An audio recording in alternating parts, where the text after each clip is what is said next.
After years of selfless sacrifice, Emma thought moving in with her son would be her reward. But when she's quietly pushed to the basement, invisible to the family she gave everything for, she realizes the true cost of her sacrifice. What happens next will shock you because Emma isn't going to fade into the background any longer. If you are new here, then please subscribe this channel and show thumbs up by liking the video. Now let's move to this wonderful story. Emma Carter sat on the edge of her bed, her hands resting on the modest suitcase that was packed and ready to go. The room around her was quiet, save for the soft hum of the refrigerator in the kitchen. The morning light filtered through the curtains, casting a gentle glow on the faded wallpaper and the small, worn armchair by the window. This was the last morning she would spend in this apartment, the place she had called home for nearly 20 years. As she sat there, Emma could not help but reflect on the life she had built, one rooted in sacrifice and devotion.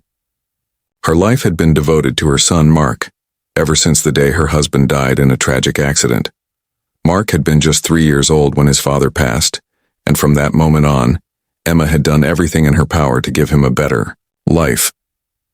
She had worked as a cleaner, a cafeteria cook, and later, as a home health aide. She had worked long hours, often enduring back pain and exhaustion, all while keeping her focus on one goal, providing for her son. She had raised him alone, and though it was difficult, she never complained. Now, at the age of 68, Emma found herself standing at a crossroads.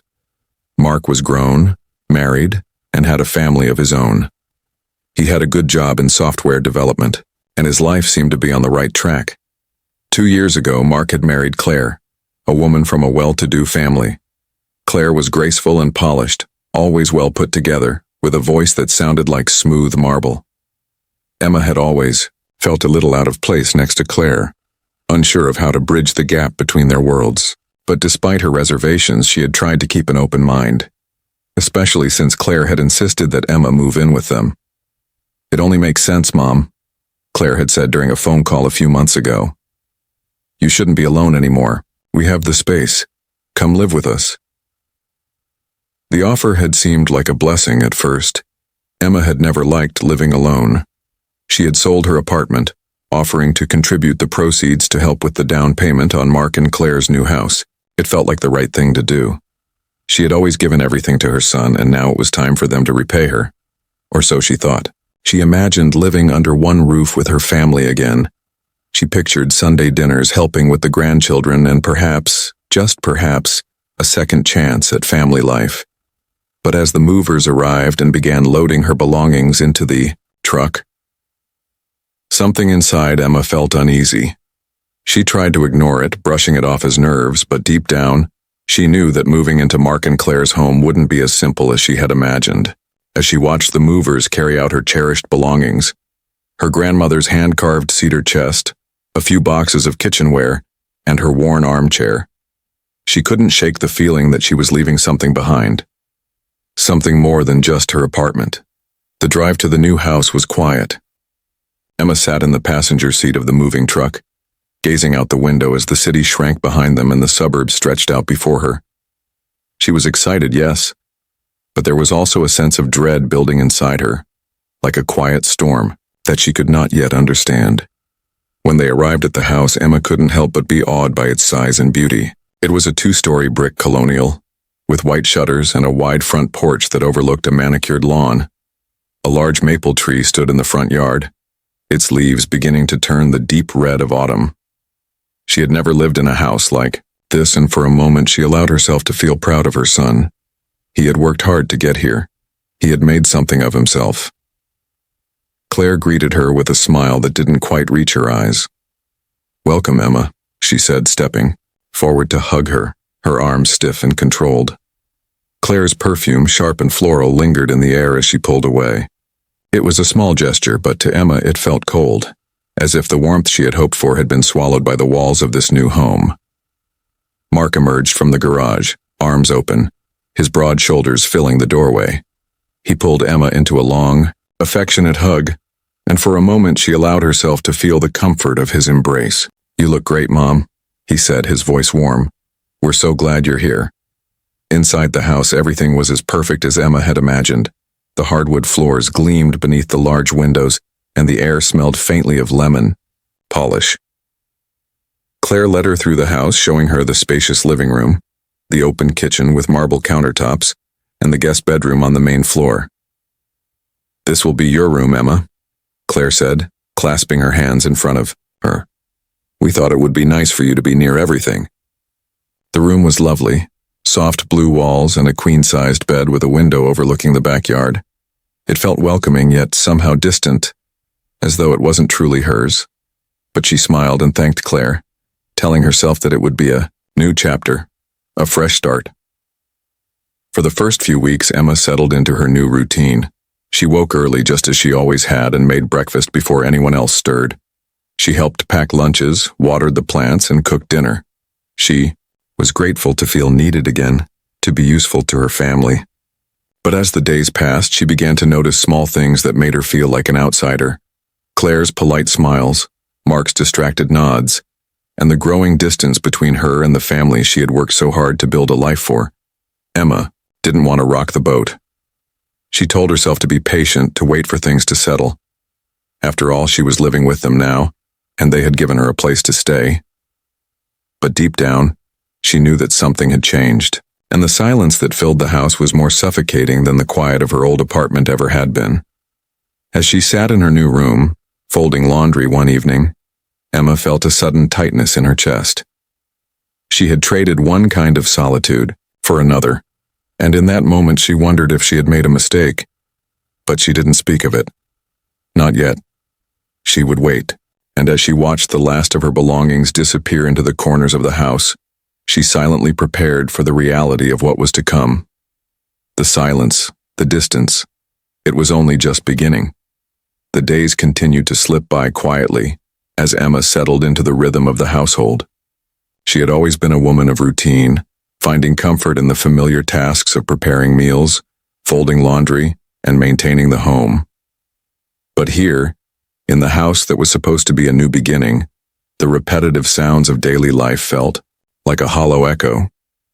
The soft hum of the refrigerator, the steady tick of the clock on the wall, even the rhythmic scraping of her knife against the chopping board as she prepared dinner. It was all familiar, yet it felt different. Colder somehow. Emma tried to ignore it at first.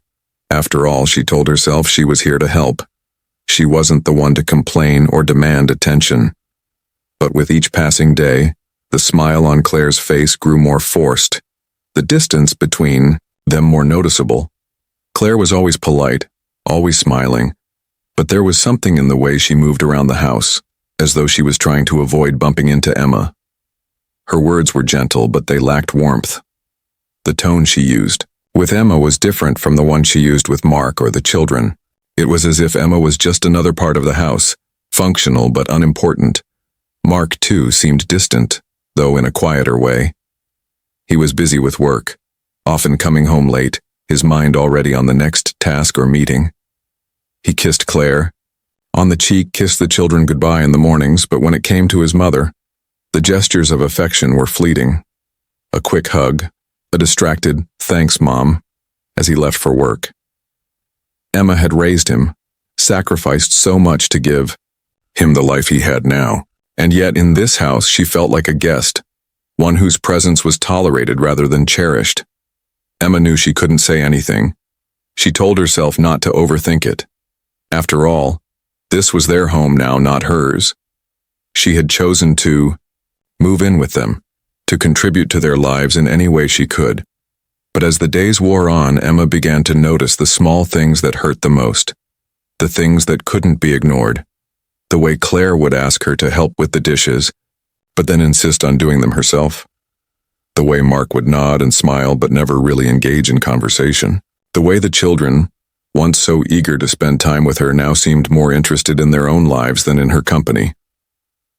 One evening, after a long day of cooking dinner and folding laundry, Emma sat alone in the living room. The house was quiet, save for the distant hum of the television in the background. Claire was in the kitchen, putting away leftovers, and Mark was in his office, his laptop glowing in the dim light. Emma glanced at the clock, noting the time. It was 9 p.m., almost time for her to head downstairs to the basement where she had been sleeping. She had grown used to the quiet of the basement. At first it had seemed like a peaceful retreat, a space of her own. But now, it felt like a prison, a place where she had been relegated to the margins of their lives. The basement was small, cold and unwelcoming. It had none of the warmth or comfort of the rest of the house. The walls were painted a dull beige, and the furniture was sparse, just a bed, a dresser, and a small bookshelf. Emma had brought a few personal items with her, but they were tucked away in corners, hidden from view. There was no place for her to sit with the family, no place for her to be part of their conversations. It was as if she had been erased from their daily lives. Emma didn't want to complain. She didn't want to make a scene. But as the days went on, she began to feel the weight of her isolation. The basement, once a temporary space, now felt like a permanent reminder that she no longer belonged. She spent her evenings there, sitting on the edge of her bed, staring at the ceiling. She tried to read, tried to focus on the pages of her book, but her mind wandered. She thought of the years she had spent raising Mark, the sacrifices she had made to give him a better life. She thought of the love she had poured into her family, the years of hard work and devotion, and now here she was, in a cold basement, forgotten and overlooked. It was during one of these long, lonely nights that Emma made a decision. She couldn't live like this anymore.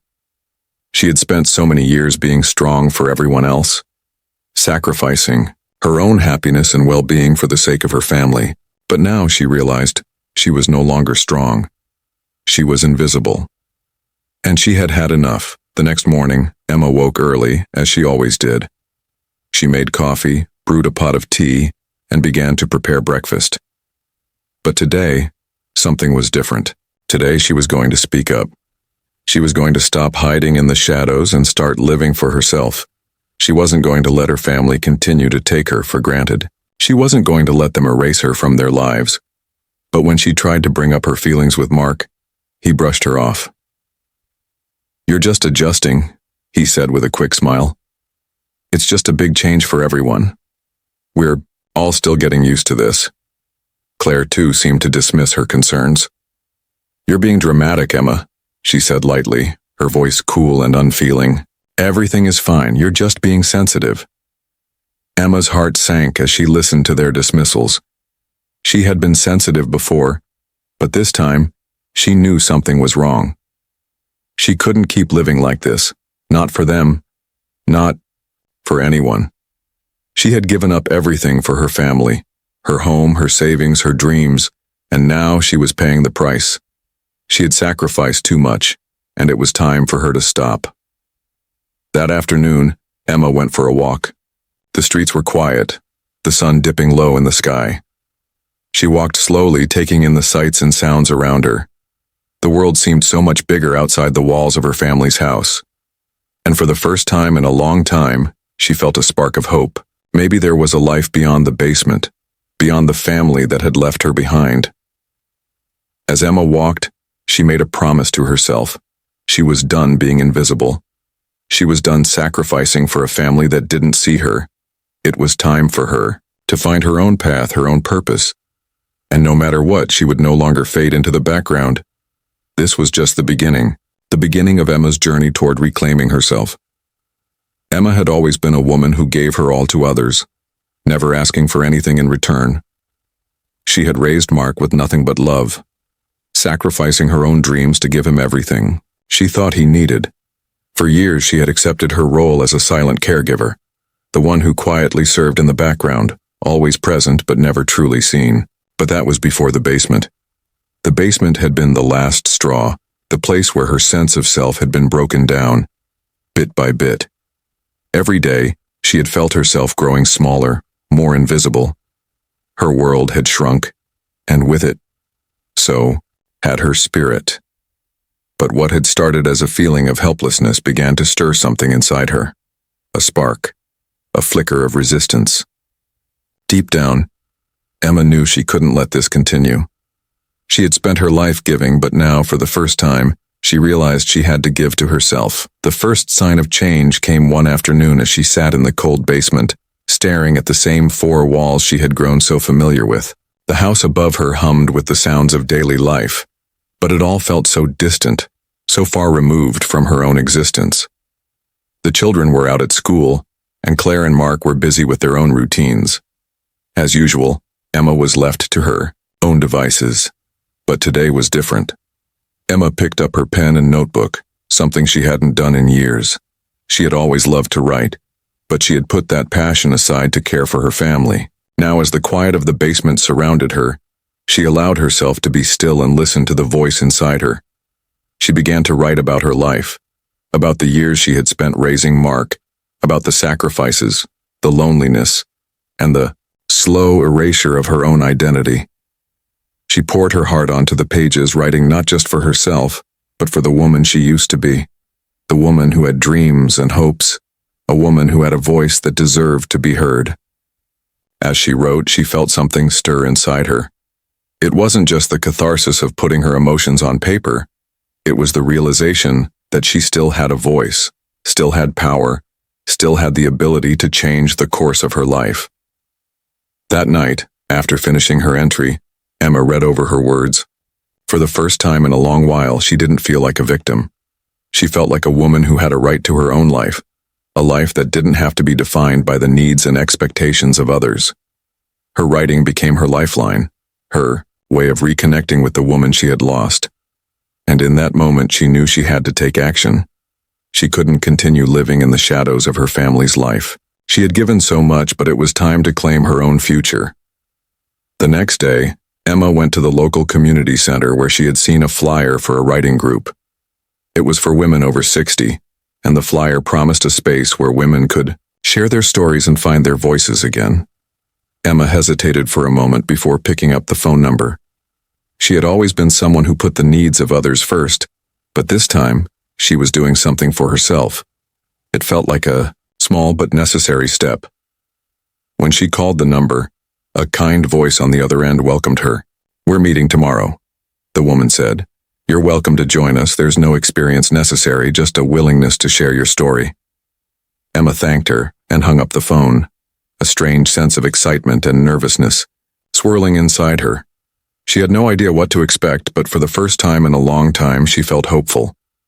The next day, Emma dressed carefully, choosing a soft green blouse and a pair of slacks. She had always been someone who took care in her appearance, but over the years she had let that part of herself slip away. Today, she was reclaiming it. When she arrived at the community center, she was greeted by a group of women. All of them, older, some with gray hair, others with wrinkles etched into their faces. But there was a warmth about them, an openness that made Emma feel like she had found a place where she could truly belong. They sat around a large table, sipping tea and chatting softly. The leader of the group, a woman named Lucy, handed out notebooks and pens. "We're going to start with a writing prompt," Lucy said. "I want you to think about a time when you felt truly seen, or a time when you realized that you were more than just what others expected of you." Emma felt a knot form in her chest. The prompt felt too close, too personal.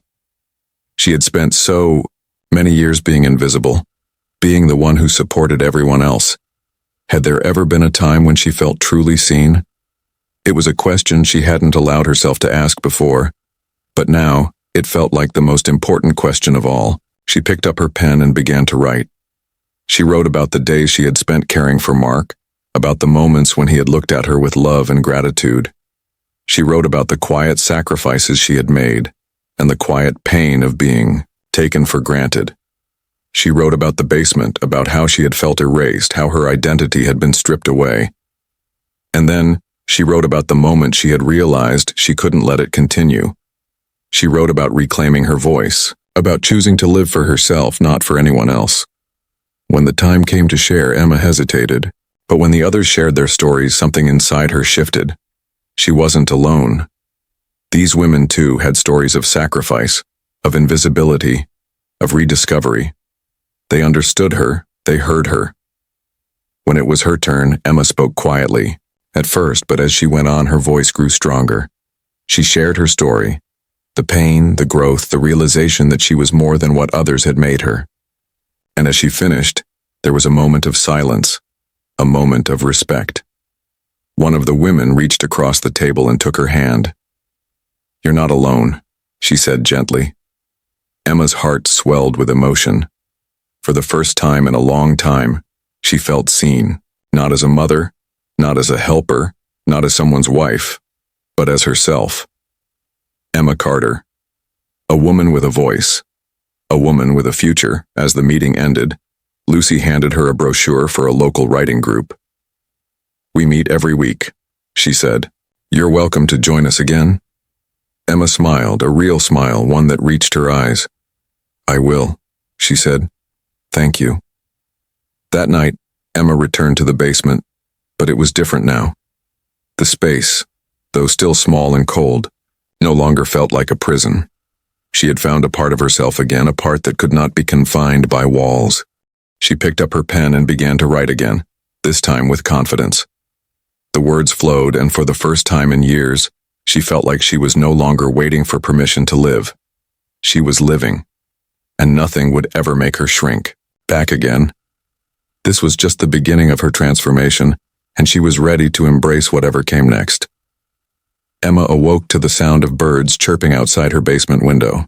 It was early morning, and for the first time in a long time she felt a sense of calm, a quiet anticipation that had been absent from her life for years. The previous day's writing group had been a turning point. She had finally allowed herself to be seen, truly seen for the first time in a long time. The words she had written, her heart laid bare on paper, had brought her a sense of clarity.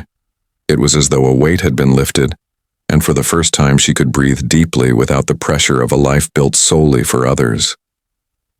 As she sat up in her bed, Emma glanced around the basement room that had become both a refuge and a symbol of her silent sacrifice.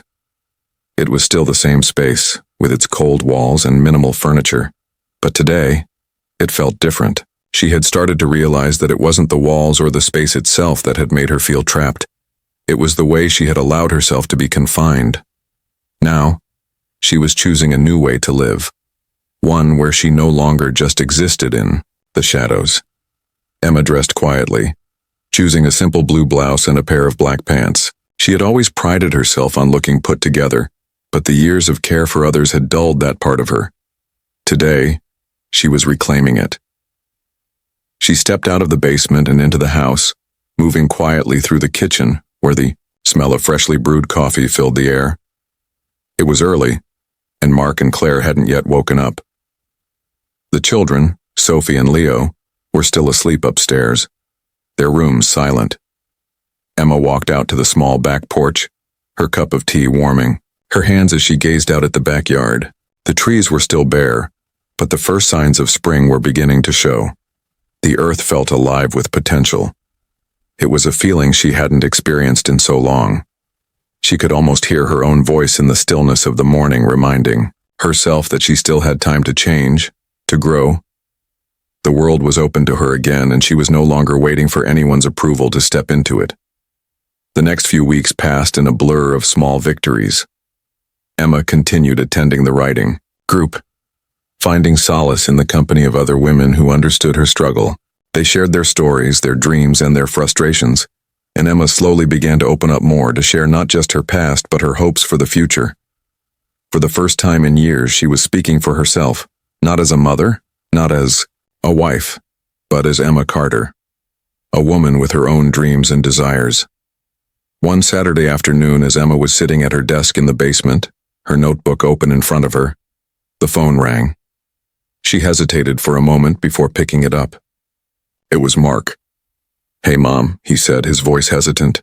"Can we talk?" Emma's heart skipped a beat. She had been expecting this moment for a while. It had been several weeks since the conversation about the basement and the article she had written. She knew Mark had been processing his own feelings, and she had been giving him the space to come to his own realizations. Now it seemed he was ready to talk. "Of course, Mark," Emma replied softly. "What's on your mind?" There was a long pause before Mark spoke again. "I've been thinking about what you said, Ray, about the way things have been. I didn't realize how much I'd taken you for granted, Mom. I know we've been distant, and I'm sorry. I've been caught up in my own life, and I didn't notice how much you were giving." Emma closed her eyes for a moment, taking in his words. She had spent so many years holding on to the hope that Mark would see her, would appreciate her, but hearing him speak those words now felt like a quiet victory. She had always known he was a good man, but it was in moments like this that she realized just how much he had yet to learn about truly honoring the people in his life. "Thank you for saying that, Mark," Emma said, her voice steady. "But you don't have to apologize. I made the choice to live here to help you, and I did it because I wanted to. What matters now is that we understand each other better. That's what family is about, right?" "Right," Mark said, his voice softer now. "I don't want you to feel invisible anymore. I see you, Mom. I see everything you've done for us. I've been thinking a lot about what you said in your article. I'm sorry it took me this long to really understand." "It's okay, Mark," Emma said with a smile. "I'm just glad we're talking." They continued their conversation for a while, and by the end of it, Emma felt a shift. Something had changed in Mark. There was a new understanding between them, one that would take time to build, but that had the potential to strengthen their relationship in ways Emma hadn't dared to hope for. Over the next few days, Emma noticed subtle changes in the way the family interacted with her. Mark began to spend more time with her, asking her about her day, about her writing. Claire, too, seemed to soften. She no longer treated Emma like an outsider. She still maintained a certain formality, but it was no longer as cold as it had been before. Even the children, Sophie and Leo, began to reach out to her more. Sophie would sit with her in the kitchen while Emma prepared dinner, talking about her day at school. Leo, too, seemed to seek her out, asking her to read him stories before bed. It wasn't perfect, of course. There were still moments of tension, moments when Emma felt like she was slipping back into her old role, the one where she was invisible and unseen. But these moments were fewer now. She had begun to assert herself, to draw boundaries where there had once been none. She was no longer waiting for others to see her. She was seeing herself, and that made all the difference. One afternoon, as Emma sat at the kitchen table reviewing a new essay she had written for the community column, Claire came in holding a mug of tea. She set it down in front of Emma with a tentative smile. "I read your article," Claire said, her voice softer than usual. "It was really powerful, Emma. I didn't realize how much you've been carrying all these years." Emma looked up at Claire, surprised by the sincerity in her tone. "Thank you, Claire. It means a lot to me that you read it." They sat together for a moment, the silence between them no longer uncomfortable but filled with the possibility of a new understanding. Emma knew that their relationship wouldn't be transformed overnight. It would take time. But for the first time in a long time, she felt hopeful that things could change for the better. In the weeks that followed, Emma continued to forge her own path. She attended more writing groups, joined a book club at the community center, and even started volunteering at the local library. Her life, once confined to the small basement room, had expanded. She had rediscovered a part of herself that she thought she had lost forever. She was no longer defined by the roles others had assigned her. She was Emma, an individual, a woman with her own dreams, her own voice. One evening, as Emma sat in the living room with Mark, Claire, and the children, she felt a sense of peace wash over her. The laughter of her family filled the room, and for the first time in a long time, Emma felt truly part of it. Not because she was needed, but because she was wanted, and that made all the difference. Her journey was far from over, but she had taken the first step, and that was enough. For the first time in years, Emma knew she was living her life for herself, not for anyone else. And in that quiet truth, she found her freedom.